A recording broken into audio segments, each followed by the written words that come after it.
Just on the city bed, scooter searching for his groove. Seem like the whole world walking pretty and you can't find no room to move. Well, everybody better move over that song, 'cause I'm running on the bad side and I got my back to the wall. Tell the devil to freeze out. Tell the devil to freeze out. I was stranded in the jungle trying to take in all the heat they was giving. Till the night is dark with the sidewalk bright and light with the light of the living. From a tenement window it transistor blares. Turning the corner, things got real crap real fast. I walked into a tell the devil to freeze out. Tell the devil to freeze out. And I'm all alone, I'm all alone. And can't you better get the picture? And I'm on my own, I'm on my own. Yeah, I can't go on.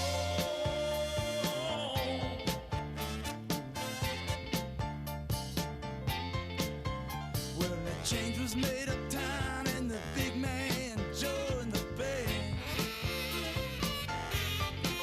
From the coastline to the city, all the little brothers raise their hands.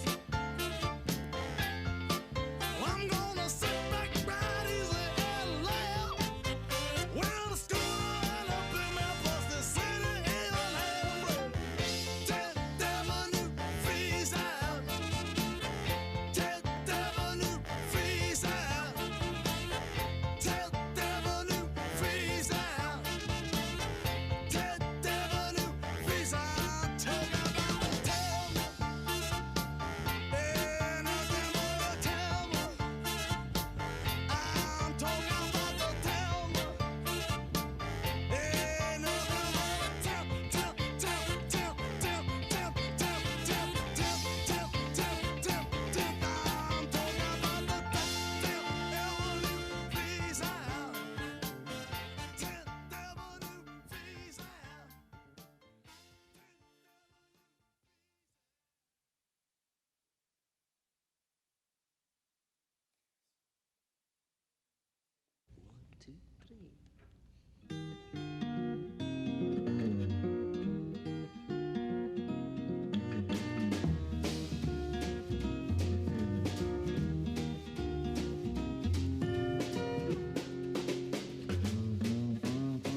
Slow down, you move too fast.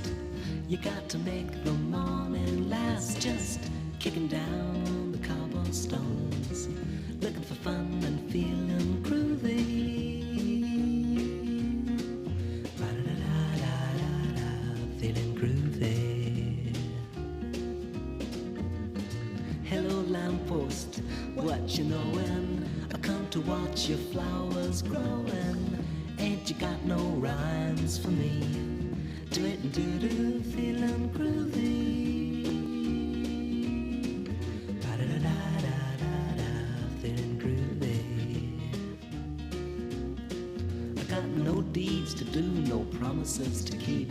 I'm dappled and drowsy and ready to sleep. Let the morning time drop all its petals on me. Life, I love you, all is groovy.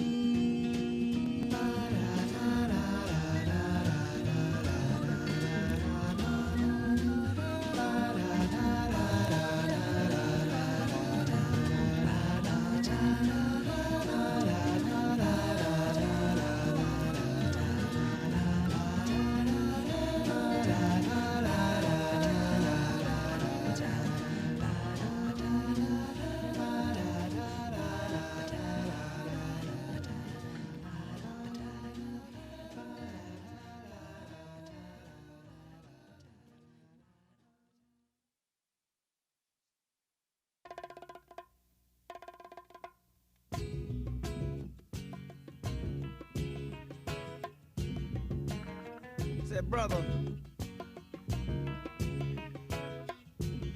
can I borrow a thin, brother, you know, a dime?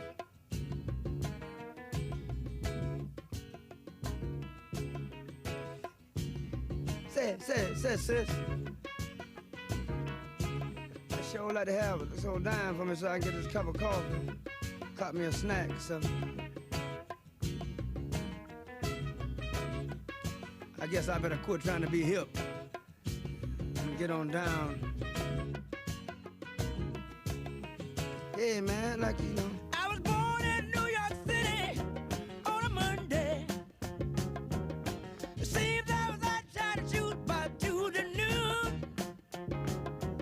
All the bad cats and the bad hats doing me a real big favor. I got the bad cats and the bad hats playing it on real good. There's a dime boy, give me a shine boy. Oh, just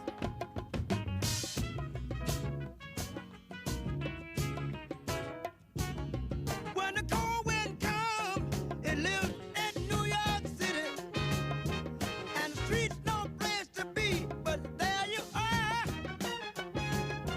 So you try hard or you die hard. No one really gives a good damn. You try hard and you die hard. No one gives a damn. There's a dime boy, give me a shine boy.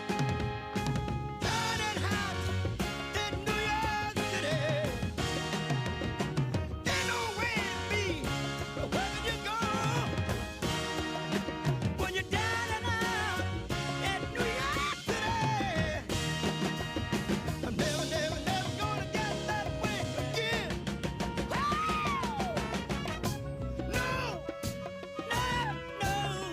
No, not me.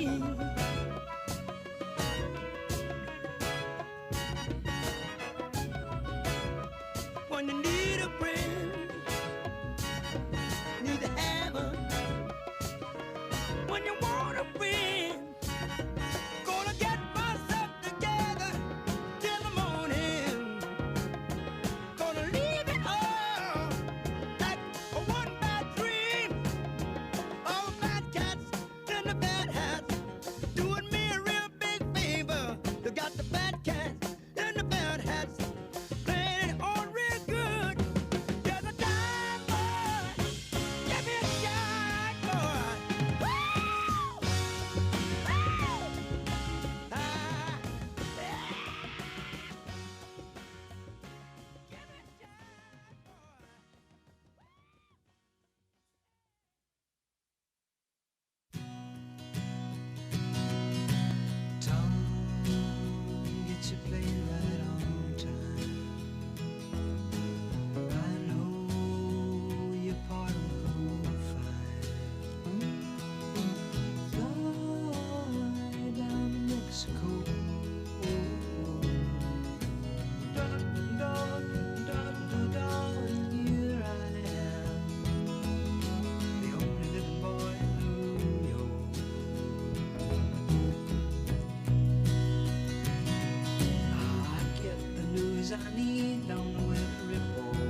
your honesty shine, shine, shine now. Lord, Lord, Lord, Lord, like it shines on me.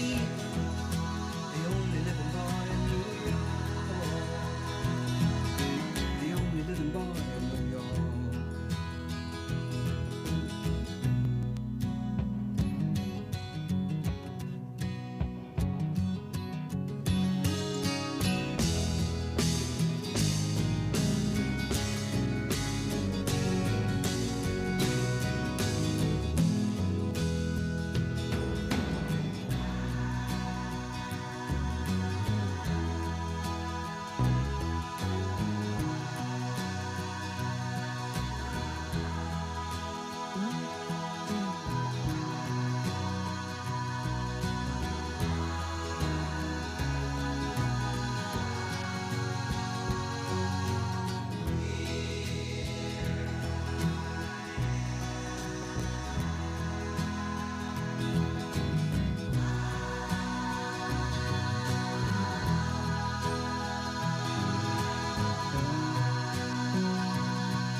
Morning all. We're going to get started in just a few minutes.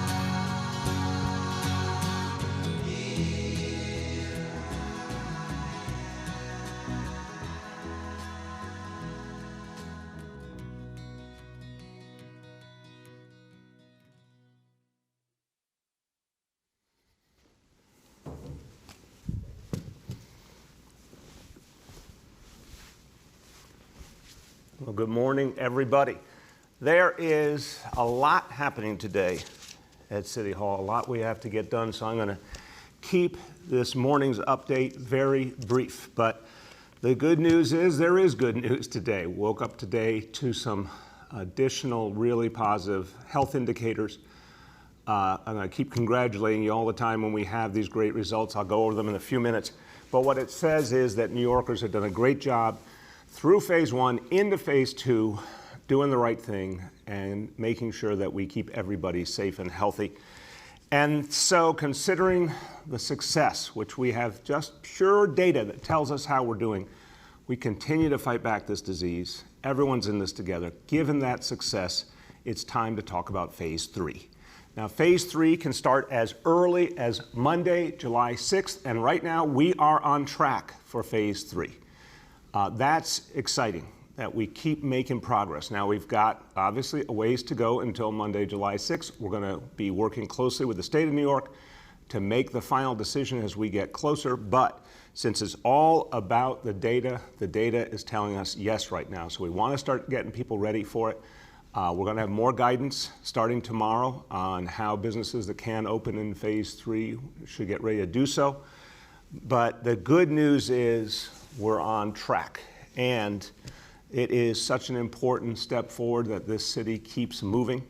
It's important for everyone. It's important for people trying to get their livelihoods back. It's important for businesses that are trying so hard to survive. It's important for the future of the city.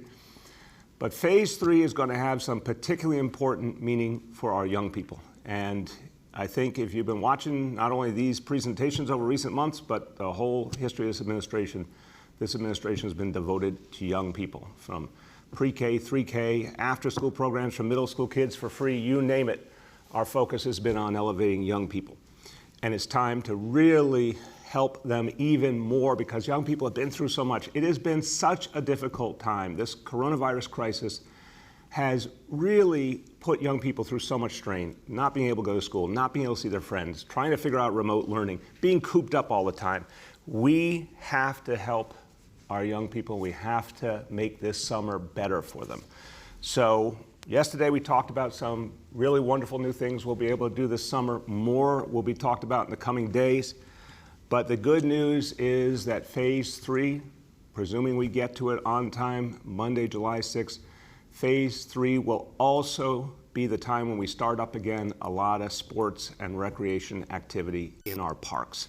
So we're on track to open up on Monday, July 6th, our basketball courts, our tennis courts, our soccer fields, our volleyball courts, our dog runs, our handball courts, And for all of you who love Italian culture, our bocce courts as well. All of that on track to open up Monday, July 6th. And that's going to be great for all New Yorkers, adults as well, but particularly for our kids who've been waiting for these outlets.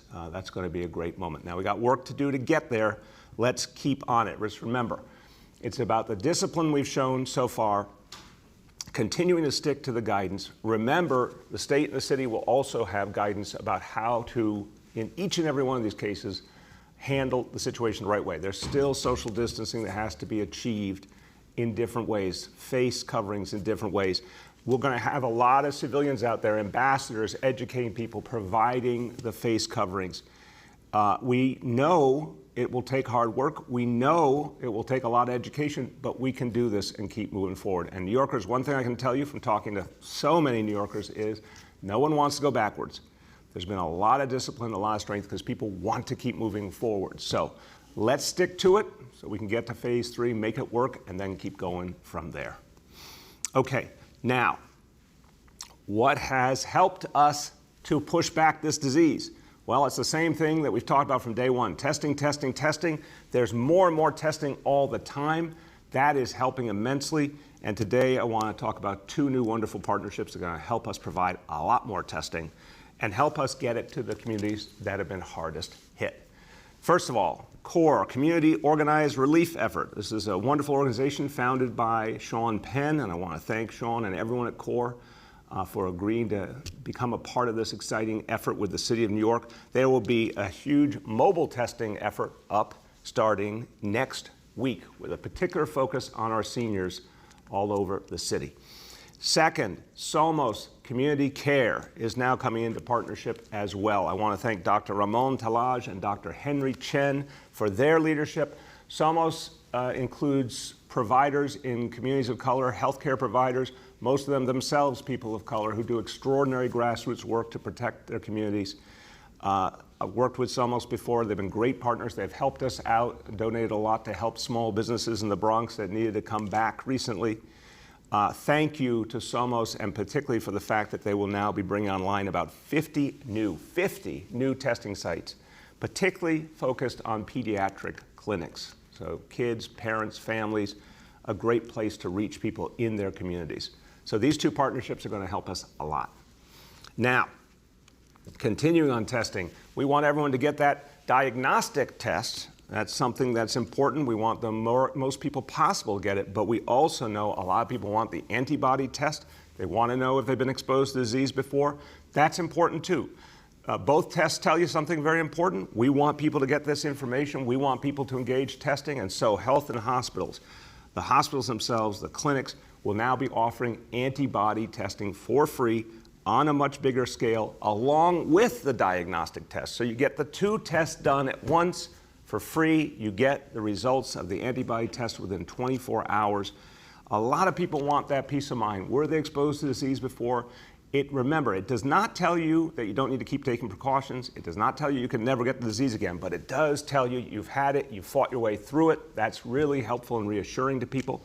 We want folks to know that. So go out there, get tested. You'll be able now to get both tests at health and hospitals facilities, both at the same time, both for free. And to find out where, go to nyc.gov/COVID test. Now to our indicators. And again, I said at the beginning, good news. Well, you have earned this once again. Let's go to number 1 daily indicator is the number of people admitted to hospitals for suspected COVID-19. Threshold of 200. Today's report is 60. Number 2, daily number of people in health and hospitals ICUs. The threshold is 375. Today's report is 329. And this is my favorite always because it tells us the most, the number of people testing positive citywide for COVID-19, threshold of 15%. Once again today, only 2%. That's been extraordinarily stable. That says you are doing something right. Let's keep doing it. A few words in Spanish. Gracias a los gran esfuerzos de los neoyorquinos, ya podemos comenzar la conversación sobre la tercera fase del reinicio. Vamos a hacer aún más para nuestros jóvenes y vamos a traer de vuelta las actividades al aire libre. que los mantienen activos y seguros. Vamos a seguir apoyando a nuestros niños y a todos los neoyorquinos con soluciones creativas para el verano. With that, we will turn to our colleagues in the media, and please let me know the name and outlet of each journalist. Hi, all. Just a reminder that on the phone we have Parks Commissioner Silver, Executive Director of the Test and Trace Corps, Dr. Long, and Senior Advisor Varma. With that, I will start with Jillian from WBAI. Morning, Mr. Mayor. Sorry. That's all right, Jillian. How are you? I'm all right. How are you? Good. So my first question has to do with the restaurant plan. And since you're talking about phase 3, I wanted to ask because residents in some of the more bar and restaurant friendly or dense neighborhoods like the Larry Side or Hell's Kitchen were having problems before the pandemic with illegal sidewalk cafes, crowds in front of restaurants, obstructing sidewalks, noise violations, things like that. And they reported that they essentially got nowhere with city agencies, DCA, DEP, the NYPD, community boards, the like. And I understand the need to reopen, of course, but are there concerns about self-certification, which has a dubious record already, and this sense of kind of abdicating control to bids? And what are you going to do to kind of prevent a free-for-all, which is kind of how it was described beforehand, and make sure that people are following the law and obeying the rules? I appreciate it, Jillian. It's an important question. Look, I do think your question is very important because clearly, look, I heard from communities plenty about before the pandemic, about noise, about crowds. These are real issues. This is part of why we started a nightlife office. And what I found was our nightlife office actually made a real big impact. Not perfect by any stretch, but made a big impact working with bar owners, nightclub owners, restaurant owners, working with a bunch of agencies, working with communities to try and strike the right balance. And Ariel Pallas and her team there, I think, have really done extraordinary work. And they'll be right in the middle of addressing these issues now. But I think the self-certification was absolutely the right thing to do in this context. Jillian, you're right. Self-certification as a broad concept over recent years, different parts of government, there's some real issues there. And you have to be really careful when you allow it. In the middle of a pandemic, when restaurants are trying to survive and we're trying to revive the economy, give people back their jobs, absolutely the right thing to do. When I was up at Melba's restaurant in Harlem and she said she could do the form in 5 minutes and get her restaurant back up and bring people back to work, that was music to my ears. But we will have civilian agencies out there educating, making sure people can move, that there's not too much crowding, addressing noise issues. We don't want to do fines and other enforcement in the first instance if we can solve the problem, but if we have to, of course we reserve that right. Go ahead, Jillian. Okay, well, I would like to ask about the nightlife organization, but not today because I didn't prepare myself for it. So I had another You'll get another chance. Thank you. You've talked often, including Tuesday, about how the city's recovery can't be just doing business as usual and for the need to change the status quo. But many of people have pointed to your own advisory councils, the appointees as a lot of permanent government types, especially the Real Estate and Construction Council, which kind of contradicts this challenging of the status quo. There are I believe, new kinds of stakeholders like preservationists, independent planners, or affordable housing advocates who aren't also developers. Isn't this the perfect opportunity to kind of shake things up? Yeah, I think it's a very fair point, Jillian. And I'm going to ask my colleagues who are working on this, like Deputy Mayor Vicky Bean, to take that point to heart and see if we need to add people. Look, I think the immediate issue, we have different groups we've put together here. The advisory councils, of course, are part of the long term, but really the first thing we said at the time, the first thing with those sector advisory councils was getting back up and running and figuring out the restart. And I think the people on those advisory councils were well chosen for that purpose. But I think you make a great point.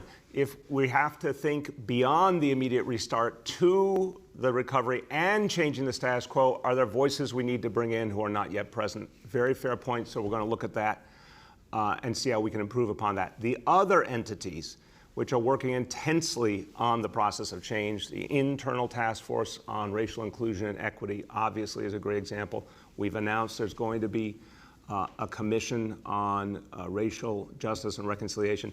These entities are obviously focusing on immediate change and long-term change. So there's more than one venue playing out here, to say the least.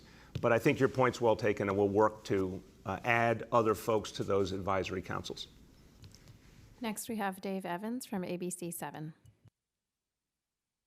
Hey, Mayor, can you hear me? Yeah, Dave, how you doing? You got a good phone today, Dave? Oh, I do. I'm not moving around. That makes a difference. This was about to turn into a running joke, so let's have this be your great moment here. Gee, thanks.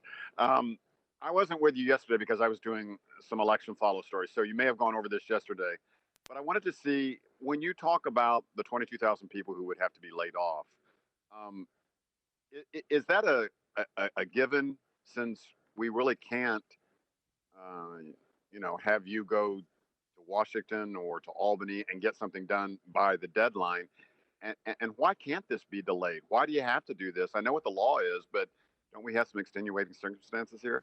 Yeah, it's a fair question, Dave. We do have extenuating circumstances, but we don't have a change in the law. And remember, the city of New York for decades, coming out of the really bad old days of the past in the 70s when our financial house was not in order, one of the things that has marked the effectiveness and the strength of the city of New York is doing that on-time budget. It is the law. We're going to stick to it.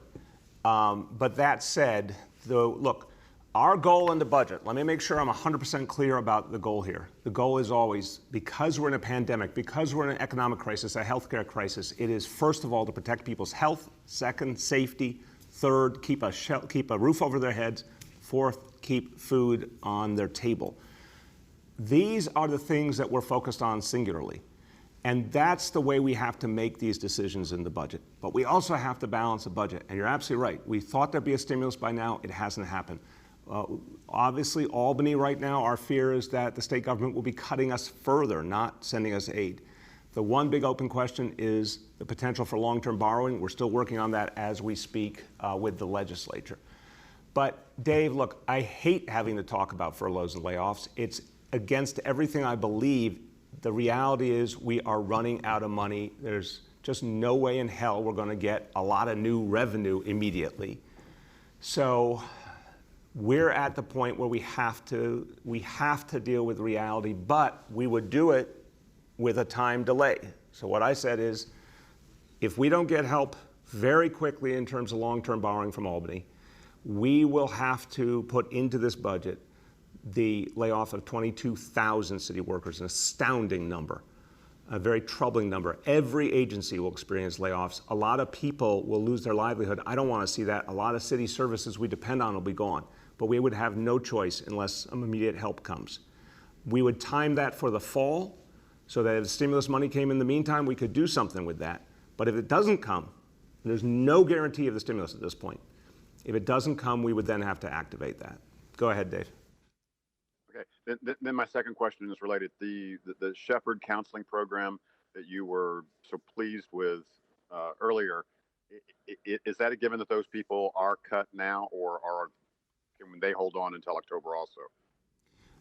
That is a specific situation. I'm someone who, you mean single Shepherd, Dave? Is that what you're saying? Yes. Yeah. That's a program I initiated and really had high hopes for, and great people. I've met some of the people doing this work, and they've put their heart and soul into helping kids. It was built as a very intensive program, a lot of investment. We saw mixed results, is the honest truth. We're keeping a piece of it in place, so a substantial part of that program will continue, but not all of it, just because we're at a point where, again, if we're talking about layoffs and furloughs, we had to make a lot of tough choices already. The billions of dollars we had to cut already back in April. And this was a program that we couldn't keep going at the same level. So that's happening as part of the immediate budget. Next, we have Marcia from CBS. Morning, Mr. Mayor. How are you doing this morning? Good, Marcia, how you doing? Okay, I have another budget question. So the unions are obviously not pleased with your statement that you may have to lay off 22,000 people, and they say it's political saber rattling and that you can do it with various agency cuts and other things. What's your response to that? Marcia, we did over $2 billion in cuts to agencies in April. As I said yesterday, we're in the middle of doing another billion in cuts to agencies right now before you even talk about the personnel costs. And we had cut before that in previous PEG programs and savings programs. We've been cutting agencies constantly. So, no, I don't think that's the truth. I respect the labor movement deeply. I've worked very closely with our municipal unions. The last thing I want to do is layoffs and furloughs. But people have to get honest about where we're at. Marcia, I talked about it yesterday. This budget is $8 billion less than the one we announced in February. That's a massive drop in the budget. And we're facing potential state cuts. And we're facing potential revenue losses in the future. And the following fiscal year, fiscal 22, we have about a $5 billion deficit right now with no way to close it. This is a really, really tough situation. 1.3 million New Yorkers have lost their jobs since February. This is not business as usual. So it's the last thing I want to do. But I need long-term borrowing authority from Albany if I'm going to get out of this immediate problem for Tuesday, which is our budget deadline. And then we need stimulus help from Washington if we're going to solve these bigger problems I just talked about, because there's no new revenue coming. So we're really in a jam, and it's important for New Yorkers to hear just how blunt and real this problem is. Go ahead, Marcia. So I guess the question is this: if you had to cut 22,000 jobs, where would the axe fall? Every agency. When you're talking about that number, literally every agency. I hate saying that. I'm not saying that with anything but pain. It's a big chunk of our workforce. It would have to be, every agency would have to find a way. And I hate it because what it means for those families who will lose their livelihood. I hate it what it means in terms of the services that won't be provided anymore. But again, Washington has just absolutely dropped the ball. The president's never lifted a finger for the stimulus. The Senate Majority Leader won't even put it on the calendar. So, you know, they've made very clear they don't care what happens to cities and states all over the country right now, including their own cities and states. And we've been asking for the long-term borrowing from Albany to get us through this, as was given to the city after 9/11, and we still haven't gotten an answer, and we need that help now. Next, we have Shant from the Daily News. Good morning, Mr. Mayor. I wanted to ask about the report on police-involved deaths that the health department released, I guess, late Monday night. What action, if any, are you contemplating in light of that report? And do you at all fault the NYPD for what appeared to be years of undercounting those deaths? Thank you. Yeah, Shant, again, this issue came to my attention only very recently. The important thing was to get the information out, to be transparent, just to make clear in all the different situations what happened, and to see what it teaches us on how we can do things differently. So I don't have a specific prescription for you right now. I think the important point is transparency, and then look at what it means and how to make things better. I do know that one of the questions it would immediately raise is, what do we know about use of force? And one thing I can tell you, which didn't get a lot of reporting but really should be examined, is the use of force information. I'm going to have to get this out to you because I can't remember if it was 2018 or 2019 was the last year we had the final figures for that I saw. But in terms of adversarial gun discharges by NYPD officers, so not an accidental discharge, not something involving an animal, a pit bull or something like that, but actually an adversarial situation with another human being who is not a police officer. For the whole year, all our officers, the whole city, was 17 adversarial discharges. So the fact is that NYPD use of force has been really systematically reduced, and that's training and de-escalation and a lot of other things. That is crucial to addressing the big questions here. But mainly, I just think the transparency will cause us to keep examining what we can do better. Go ahead. Sean, do you Yeah, have a thank you. Yeah, so I just wanted to switch gears a little bit. The council is voting on legislation to basically make e-bikes and e-scooters legal today. Want to ask if you'll sign that, and yeah, if you have any regrets about doing a sort of crackdown on e-bikes starting in 2017. Thanks. Thanks, Sean. No, you remember, it was illegal. I think it was crazy that it was illegal. We talked about this for years. It was something out in the open part of our city, but by state law, it was illegal, and we're not in a position to ignore state law. And there were real safety concerns. I think it could have been done better, is the absolute truth, Sean, and I'll take responsibility. I thought there was a way to do this based on everything I could heard that could be just about going after the businesses, not the individuals who are the delivery people. I don't think it was realized the way I wanted it to be. I don't think it ever was done the way I envisioned it, so I'm unhappy about that. But the more important thing is that we needed legalization. It was right to have the law say that this part of our society exists now is legal. So I think the council's right to be doing that. Absolutely, I'll sign the bills. Had a lot of conversation with the council about it. It's particularly important that I sign these bills now because people need more safe ways to get around and more options in light of the pandemic. People need their livelihoods. So for delivery folks and other folks who use those as part of their work, they need to be able to do that legally. So it's absolutely the right thing to do. I'm always going to be watching for the safety issues on the e-scooters. We're going to be doing a pilot, and we want to be very mindful of the safety issues there, but it's absolutely the right thing to do. Next, we have Erin from Politico. Hi, Mr. Mayor. I'm wondering if you can speak to, with all the spikes we're seeing in virus cases in other states, what exactly, and if you can be as specific as possible, maybe some of the public health people can chime in, what exactly do we think is going to prevent that from happening here again? And I understand that some other states have, moved much more quickly and perhaps recklessly to open, but you also have states like California, which tried to take a cautious approach, seeing a huge spike. So why are you so confident that that's not going to happen here and we're going to be able to go to phase 3 and everything's going to keep working out? Yeah, Erin, I'll start, and then Dr. Jay Varma and Dr. Ted Long certainly should jump in anything they want to add. It's a great question, Erin. None of us is falsely confident here. I have been very cautious. I have openly said on this one I've been conservative, which is why, many, many times questions from the media, concerns from elected officials, everyone saying go faster, faster, and I've been the person saying not until we have proof that we can handle it.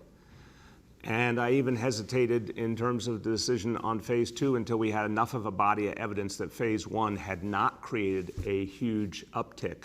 And I've been very pleased by that, Erin. The fact that phase 1, hundreds of thousands of people come back to work in contact with their customers, that was a big sea change moment, and we've seen almost no, thank God, knocking on wood, almost no impact on our indicators. So right now, the data keeps saying that we're doing right, but I think the important part is to constantly provide education, to constantly provide the free face coverings, to keep people tight and disciplined, because we're not out of the woods. So am I 100% confident? Of course not. Do I believe that these approaches are the right approaches? Yes. Do I believe they're sustainable? We also have the test and trace core on a huge scale. No place else has that, Erin, and that's a big positive X factor. So we're going to watch every day. If we ever don't like what we see to the point that we need to freeze or even go backwards in terms of phases, we would do that working with the state. But right now, I think we have the right tools to keep moving forward. Doctors, you want to add? Mr. Mayor, this is Ted. Can you hear me? Yep. Sort of high priority topics. You got, wait a minute, wait. Jay, Jay and Ted are talking at the same time. Jay, you start, then Ted. Great, yeah, no, I just wanted to emphasize, I think the points that you made, that there are no guarantees that we can keep this infection out. So we have to be vigilant at all times. I think the strategies that we have, we tend to think of as, the defensive strategies that we need to keep using.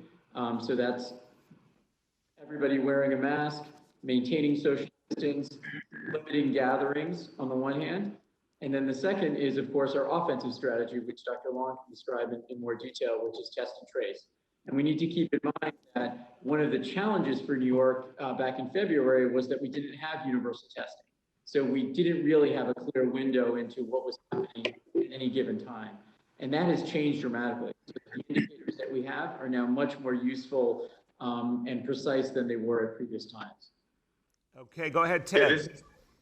Thank you. Aaron, that's a great question. And what gives me confidence and faith is that since over the first 3 weeks of starting the test and trace core, last week alone, 86% of our newly diagnosed people with coronavirus felt comfortable enough and already trusted in our program enough to share with us contacts that they may have exposed. And we reached 650 contacts that by the time we talked to them, they were already symptomatic. And if they would have gone out there and infected 3 or 4 other New Yorkers each, our program already, as Jay said, something we didn't have before, has already prevented potentially 2,000 new cases of coronavirus. This is a powerful tool we have in our tool belt now, and we're going to leverage it to the maximum extent. And that's what gives me faith and confidence. Thank you. Aaron, did you have a follow? Yes, I'm just wondering, you said that the enforcement for the social distancing protocols in phase 2, the outdoor dining in particular, would be based on complaints. Do you have any numbers on how many complaints there have been, and has there been any enforcement action? I don't have that in front of me, Aaron. We will get that to you today for sure. I mean, I know that the response from the restaurant industry, I think we're now around 5,000 or more applications, so that's been great. I know a lot of people in communities are happy to have their restaurants back, but we'll get you what we see in terms of complaints and any enforcement needed. And again, the first option is always going to be education, resolve the problem. We don't want to give fines. We don't want to do anything draconian when people are in the middle of a horrible crisis and businesses are struggling to survive, but if we have to, we certainly will. Next, we have Julia from the Post. Good morning, Mr. Mayor. Congratulations to you and all New Yorkers and the progress we've made toward phase 3. My first question is, you said police would only intervene in setting off, and people setting off fireworks if it became a serious safety issue. But the problem is by the time they determine that, it's often too late, as we saw the other night when a firecracker went through the bedroom window of a 3-year-old boy in the Bronx and sent him to the hospital with burn injuries. The boy's father told us he doesn't believe you've taken enough action against people setting them off, and cops aren't doing anything to prevent dangerous incidents like the one that occurred to his toddler. So why not have the police crack down on instigators and events where people aren't just setting them off and running away, but staging them for longer periods of time? Instead, in the Julia, Bronx case, that's a lot. Let me just take that, and then you can follow up. Go ahead. First of all, I'm really sorry for that family, and I hope the young child's going to be okay. And we take this very seriously, Julia. The fact is, safety is what we're about, number one thing, especially when it comes to protecting the lives of our kids. So the challenge here is just what you were indicating. Sometimes there's an opportunity to intervene, other times there's not an opportunity to intervene. Obviously, the NYPD is constantly about protecting people's lives, and where they see an opportunity to intervene, where they can actually protect safety in an effective manner, of course they're going to do that. A lot of times things move too quickly. By the time they get a report, there's not the opportunity to do that. But the most important thing, Julia, is to go to the root cause. We've got to cut off the supply. This situation that we're seeing with the fireworks, it turns out it's happening all over the country. It has become a very troubling phenomenon that people are setting off these fireworks, and there are real safety issues. So we're going at the root cause. The sheriff's office, the fire department, the NYPD, they've continued to make progress. NYPD apprehended 12 people in the Bronx yesterday, suppliers, people who are bringing in the actual quantities. We want to cut that off. The sheriff apprehended 10 people on Staten Island. FDNY apprehended a dealer in Manhattan. This effort has just begun. It's going to keep growing. We have to shut down the source. And then whenever there's an opportunity to intervene, they should. But that's not every opportunity. That's just the truth. Go ahead. Yeah, but the problem is we've seen countless videos of people staging these fireworks. I've seen them myself in the neighborhood for 20 minutes, an hour.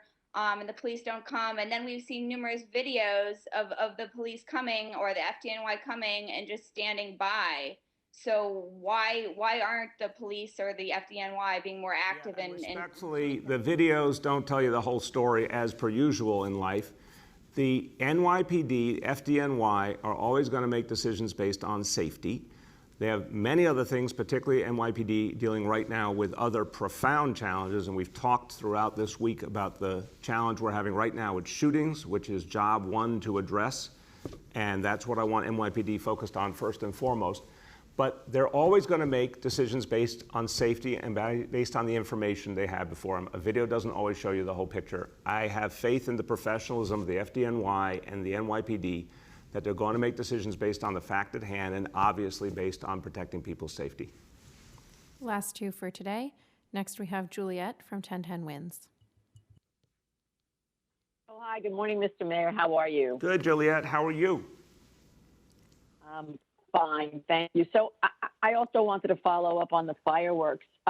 People are going to Jersey and even Orange County, and they're buying them in Walmart and stores that are just selling fireworks. So these are the, quote, suppliers. And there were stories the other day, news reports, watching people stock up $1,000 worth of fireworks. And, oh, yeah, I'm going to bring them back to my neighborhood and set them off in Crown Heights. So are these the suppliers that you're talking about, and how do you go after them? Yeah, so it's a great question, Juliet. We will get you an update today on how the laws work in New York City. But the fact is, folks who are doing this for profit, and let's be clear, there are people who are, whatever way they're getting them, they're reselling them for profit. And a lot of times selling them to kids, and a lot of times setting up situations that are not safe before you even get to the quality of life problem that people don't want to hear, fireworks going off into the night. The laws in New York City are clear and strict about the things that we have to do to protect people's safety. So we'll get you the bottom line on that. But the fact that now the fire marshals, the sheriff's office, NYPD Intelligence Division are immediately finding so many people to go and target and stop and apprehend shows you that there's a pattern we're now locking onto to get at the supply and the things that are being done illegally. But we'll get you more detail on how that works. Okay, and my next question involves baseball starting up next week. Spring training will be here for the first time in Queens and the Bronx. Do you know whether fans will be able to attend spring training or exhibition games or any official game once the season gets started? Juliet, first of all, I think it's fantastic that baseball is coming back. And I'm a massive baseball fan, and it's something I think will be a great relief to a lot of people and all the other sports coming back. Everyone needs this because we've been through so much. But my strong understanding is that it will be with no spectators, whether it's the spring training exhibition or the regular season games. Of course, that could evolve, but right now, based on everything I'm seeing at the city level and the state level, it would be with no spectators at all. Last question for today. We have Henry from Bloomberg. Hello, Mr. Mayor. I appreciate being called upon. How you doing, Henry? Phase 3 also involves indoor dining, and you didn't mention that as one of the activities that would resume. What's the story with that? Is that also going to be included? And if not, why not? Yes, it will be. So indoor dining at 50% capacity. Tomorrow, I'll talk about the whole list of activities that will be allowable under Phase 3. I did not go over it all today on purpose, Henry. Today, I'm announcing one specific piece, which I know you've been interested in and a lot of other people. When are those sports activities in parks going to be allowed again? When are the basketball hoops going back up and the soccer nets and the tennis nets? So again, based on the data we have now, and assuming we stay the course and stick with it, that will all be starting Monday, July 6th. It'll take some days to get everything back up and running, obviously, but the goal is Monday, July 6th. But there's a lot of other things that will happen in Phase 3, including the beginning or partial indoor dining.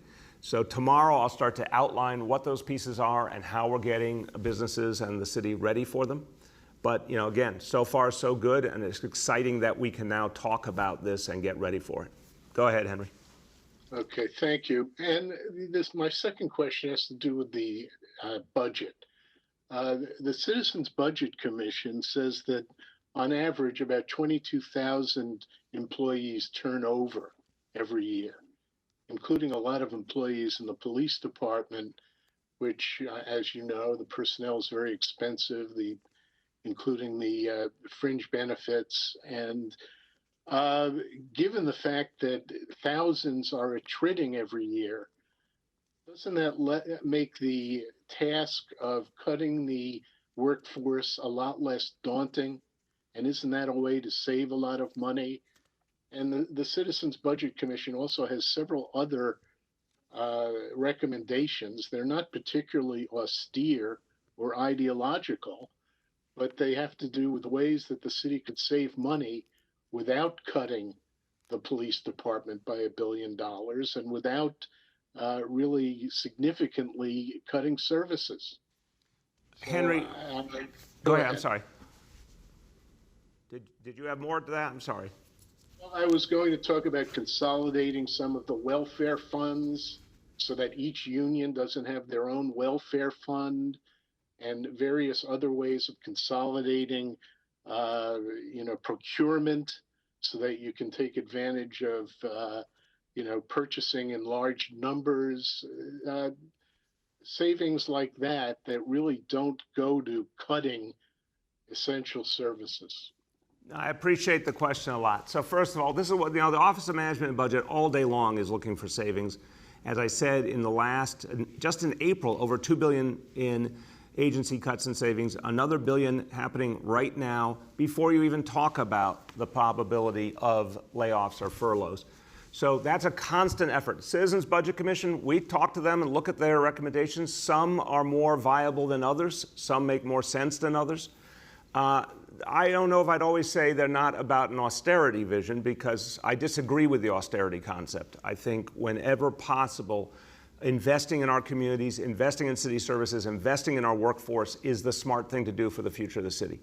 But right now we're up against something like we've never seen before. This is literally a crisis on a magnitude that could be the worst crisis New York City has ever faced. Healthcare crisis, economic crisis, a crisis in terms of racial justice issues, a crisis in terms of our budget. I mean, everything's happening simultaneously. And we have to make sense of this in a way we just never encountered before. So, Henry, I think to the essence of your question, will we look at any and all potential savings? Absolutely. Will we look at things that have never been done before? Absolutely. You know, you make a good point that maybe some things could be consolidated. Maybe there were turf issues in the past that could be overcome. We should look at all of that. But in the end, of course we understand attrition is something. If you use attrition, yes, you are saving money. You are losing the service. You're losing the impact on people.